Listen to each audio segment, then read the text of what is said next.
और उस दिन चंद्रमा हमको देखने को मिला। तो आप एक श्लोक आप सब मेरे साथ दोहराइए, क्योंकि आज हम लोग ये श्लोक दोहराने से सभी को ही भगवान की बहुत कृपा मिलेगा। यत्र योगेश्वरा कृष्णा, बोलिए, यत्र पार्थ धनुर्धरा, तत्र श्री विजया भूति, ध्रुवा नीति मतिर्मम। ओम नमो भगवते वासुदेवाय, ओम नमो भगवते वासुदेवाय, नमो भगवते वासुदेवाय, ओम नमो भगवते वासुदेवाय, ओम नमो भगवते वासुदेवाय, ओम नमो भगवते वासुदेवाय। इसका अर्थ हुआ है, जहाँ योगेश्वर कृष्ण है, जहाँ धनुर्धर पार्थ है, वहीं पर निश्चित रूप से श्री विजय, असाधारण शक्ति और नीति वर्तमान रहती है। यही मेरा अभिमत है।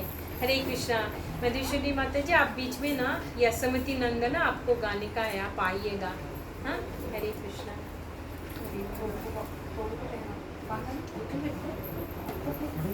ये के डाल दो, ये तुझे ना ना हरे कृष्णा, प्रभु जी का बेटा है ना। हरे कृष्णा, हरि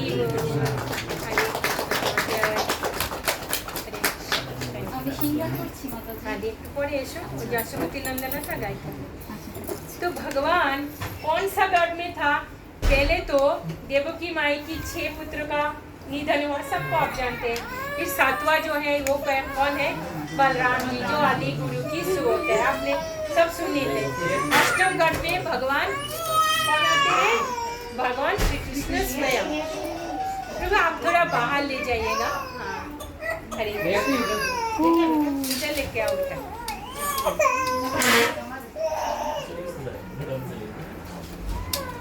तो ये जो छह जो पुत्र का निधन हुआ था, ये आप लोगों ने नहीं सुना होगा, तो ध्यानपूर्वक सुनिएगा।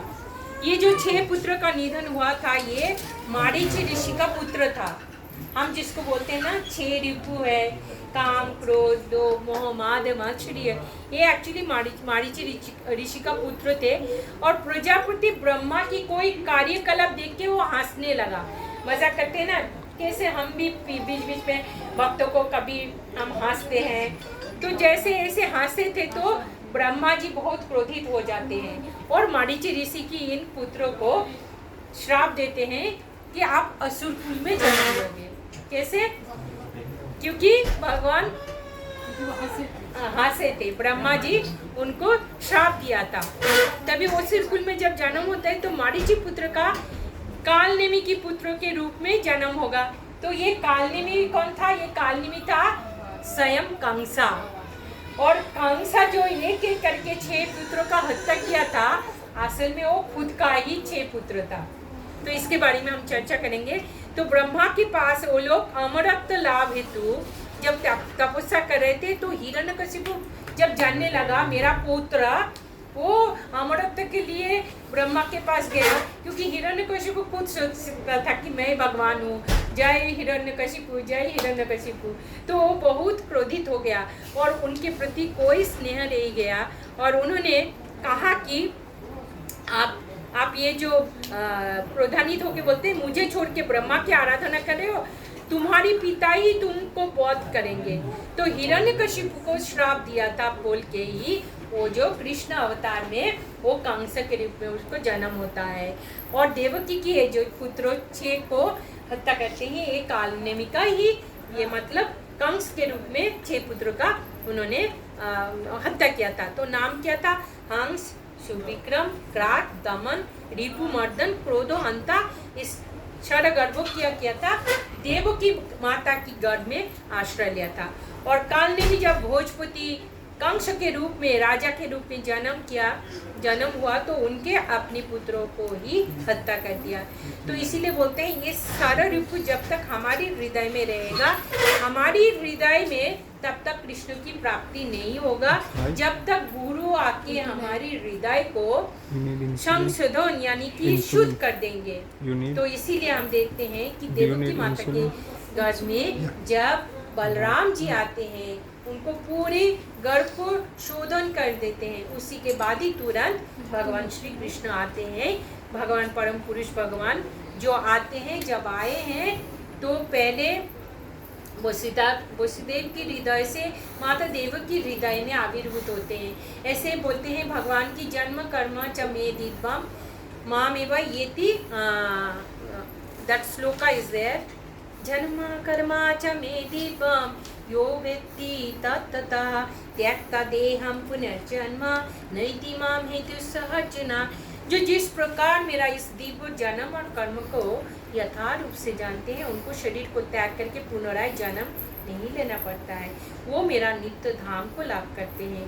और भगवान की जो रूप होता है अनंत होता है, भगवान के अवतार अनंत होता है। अद्वैतम अच्युतम अनादि अनंत रूपम। ब्रह्म संहिता में जब ब्रह्मा को भगवान श्री कृष्ण की धाम की दर्शन कराते हैं भगवान, और उनके हृदय में ये ज्ञान प्राप्ति होती है, तब ब्रह्मा जी हमारे लिए ये ब्रह्म संहिता रचना करते हैं। और भगवान श्री कृष्ण आदि पुरुष बोलते हैं। आज हम लोग ब्रह्म संहिता जब पाठ कर रहे थे, ईश्वरा परमा कृष्ण सच्चिदानंद विग्रह अनादिरादि गोविंद सर्व कारण। अब थोड़ा आगे आ जाइए, माता जी लोग एकदम आगे आ जाइए, हम लोग थोड़ा जगह।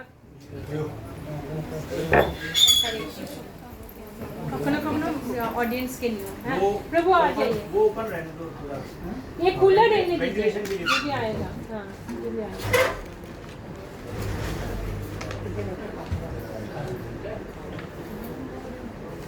ओके, हरे कृष्णा। तो हम लोग बस 15 मिनट भगवान की जन्म लीला श्रवण करेंगे। तो भगवद गीता में भगवान श्री कृष्ण कहते हैं जन्मा कर्मा च मे दिव्यम। ये अगर कोई तत्व रूप में जान लेता है ये ज्ञान, ये खुला रखिए तो आप उधर भी मुझे जानकारी मिलेगा कि इधर क्या हो रहा है। हरि बोल हरे कृष्ण। ठीक है, तो बोलते हैं मनुष्य का जन्म होता है कर्मफल की बंधन से, लेकिन भगवान का ऐसे कर्मफल में बांधे हुए उनका जन्म नहीं होता है। उनका जो दिव्य शरीर है, और एक शरीर से अनेक शरीर में हम देहांतरित तो होता है, ऐसे हमारी कर्मफल की हिसाब से। अगर हमारी कर्मफल अच्छी हो तो हमें एक सुंदर और एक योनि में हमको जन्म मिलता है। लेकिन भगवान इसके द्वारा बंधे हुए नहीं है, वो स्वयं इच्छा से प्रकट होते हैं, अप्रकट होते हैं। इसलिए भगवान की जन्म और मृत्यु हम नहीं बोलते हैं, बोलते हैं प्रकट लीला अप्रकट लीला।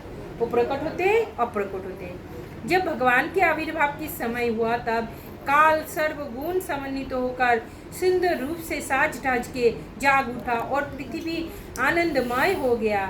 मैं बीच बीच में थोड़ा बांग्ला भी बोलूँगी, क्योंकि बेंगली डिवोटिस बोलते हैं, थोड़ा बांग्ला भी बोलो। ভগবানের আবির্ভাবের সময় হলো, তখন কাল সর্বগুণ সমন্বিত হয়ে পরম সুন্দর হয়ে উঠল।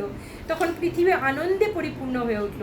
তিথি যোগ নক্ষত্র সব সর্বমঙ্গলময় এবং সুলক্ষণযুক্ত হয়ে रोहिणी नक्षत्र तुंगे प्रकाशित हुआ। आप सब जानते हैं आज रोहिणी नक्षत्र, ये जो तिथि है ये अष्टमी और रोहिणी नक्षत्र बहुत पुण्य तिथि है।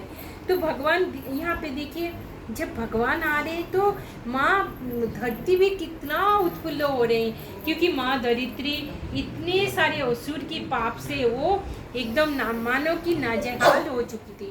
तो माँ धरित्री ब्रह्मा जी के पास जाते हैं, मुझे इन सब असुर की इससे मुझे छुटकारा दो, मैं नहीं और सहन कर सक रहा हूँ। तो ब्रह्मा जी उनको जी तो क्रिएटर है इस मेटेरियल वर्ल्ड का, तो उनका सब समस्या का समाधान होता है विष्णु के पास।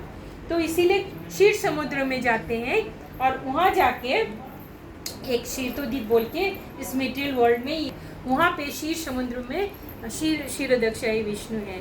और कोई भी समस्या होता है तो ब्रह्मा जी को साथ लिए सभी देवता वहाँ चले जाते हैं। और वहाँ पे जब भगवान की स्तव स्तुति होने पर भगवान श्री कृष्ण भगवान